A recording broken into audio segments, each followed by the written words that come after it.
সুপারস্টারদের মাঝে মানুষ যদি আমাকে নিয়ে কথা বলে তাহলে সেটা ডেফিনেটলি আমার ভালো লাগাই উচিত। সম্মাননা ছিনিয়ে আনছে, এটা আসলে আমার জন্য অনেক স্ট্রেসফুল। একাধারে যখন কোনো শিল্পীকে নিয়ে অনেক বছর ধরে কাজ হয়ে যাবে তখন ডেফিনেটলি মানুষ নতুন মুখ দেখতে চাবে। উনি অনেক পরিশ্রমী একজন মানুষ, এই শোক উনি কাটিয়ে উঠবেন। আমি একাধারে প্রতি বছর প্রতি অ্যাওয়ার্ড শোতে as a best brand promoter সম্মাননা ছিনিয়ে আনছে, এটা আসলে আমার জন্য অনেক স্ট্রেসফুল যে আমাকে সামনে আরো ভালো কাজ করতে হবে। সামনে ঈদ আসছে, ভ্যালেন্টাইন্স আসছে, সো সকল বিজনেস ওনারদেরই একটা মার্কেটিং প্ল্যান রয়েছে।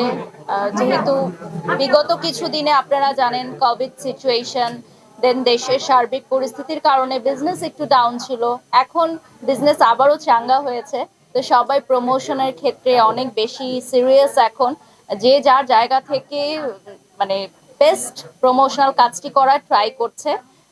তো আমার মনে হয় আমার জায়গা থেকে আমি চেষ্টা করি যতটুকু মানুষের কাছ পর্যন্ত পৌঁছানো যায়। এখন ডিজিটাল প্ল্যাটফর্মে দেখা যায় যে বিভিন্ন ধরনের মানে আকর্ষণীয় কিছু মানুষ পছন্দ করে, সিমিলার ক্যাটাগরি আর পছন্দ করে না মানুষ। তো ওটা অনেক চিন্তা করতে হয় যে কি করলে মানুষ আসলে ভিডিওটা দেখবে, বা কি ধরনের ক্যাপশন দিলে, কিভাবে রেডি হলে, কি কথা বললে মানুষ আসলে ভিডিওটা দেখবে এবং ভিডিওটা দেখলেই আসলে প্রমোশনটা হবে। একটা মেয়ের জীবনে তার হাজবেন্ড থাকে বিয়ের পর একদম একদম পিলার হয়ে।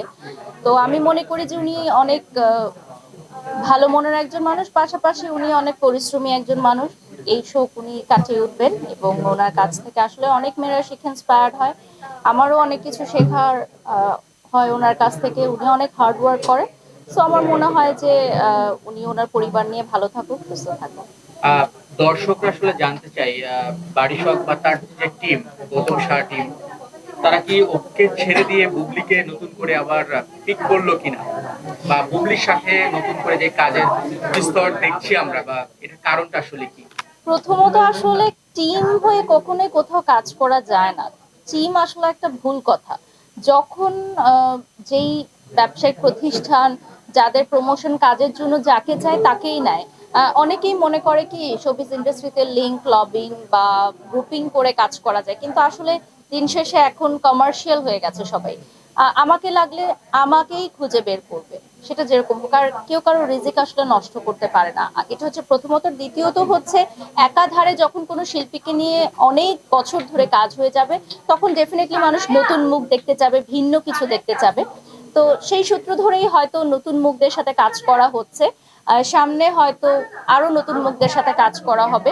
যেমন আমার প্রোডাকশন হাউস থেকেও সামনে একটা ওবিসির কাজ আসছে নতুন বছরে। তো সেখানে আমরা চেষ্টা করছি যে চিত্রনায়িকাদের দিয়ে সবসময় কাজ করা হয়, এখন একটু অভিনেত্রীদের মানে যারা হচ্ছে নাটক করছে, ও ছোট পর্দায় কাজ করছে, তাদেরকে নিয়ে কাজ করব। সো দেখা যাক কাদেরকে নিয়ে কাজ করা হয়। বিশ্বাসের সাথে কাজ করেছেন দীর্ঘদিন, এখন বুবলির সাথে করছেন, দুইটাকে যদি একটু কম্পেয়ার করতে বলি, কোন সময়টা ভালো ছিল আসলে? আমি আসলে কাজের ব্যাপারে খুবই প্রফেশনাল। আমার মনে হয় প্রফেশনাল আর পার্সোনাল লাইফটা আমার একদমই ডিফারেন্ট। যেমন ঘরে আমাকে অনেকে দেখলে হয়তো চিনতে পারবে না যে এত সিম্পল আমি লাইফ লিড করি। আবার ক্যামেরার সামনে আসলে সবসময় আমি খুবই গর্জিয়াস। তো আমার কাছে মনে হয় যে প্রত্যেকটা শুটিং এর পিছনেই অনেক গল্প থাকে।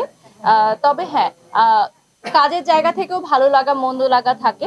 তবে চিত্রনায়িকা যাদের সাথে আমি কাজ করেছি সবাই খুব কোঅপারেটিভ ছিল, আমাকে অনেক ভালোবাসা স্নেহ দিয়েছে, কাজের ব্যাপারে অনেক কোঅপারেটিভ ছিলেন প্রত্যেকেই। সমালোচনার চেয়ে আমি মনে করি যে আলোচনাটাই বেশি মুখ্য, এবং মানুষ আমাকে নিয়ে কথা বলছে, এটাই আসলে আমার জন্য অনেক বড় একটা পাওয়া। কারণ এখন অনেক শিল্পী, TikTokers, YouTubers, content creators, brand promoters, তো এত জনের মাঝে সুপারস্টারদের মাঝে মানুষ যদি আমাকে নিয়ে কথা বলে তাহলে সেটা ডেফিনেটলি আমার ভালো লাগাই উচিত। এটা খারাপ লাগার কিছু নাই।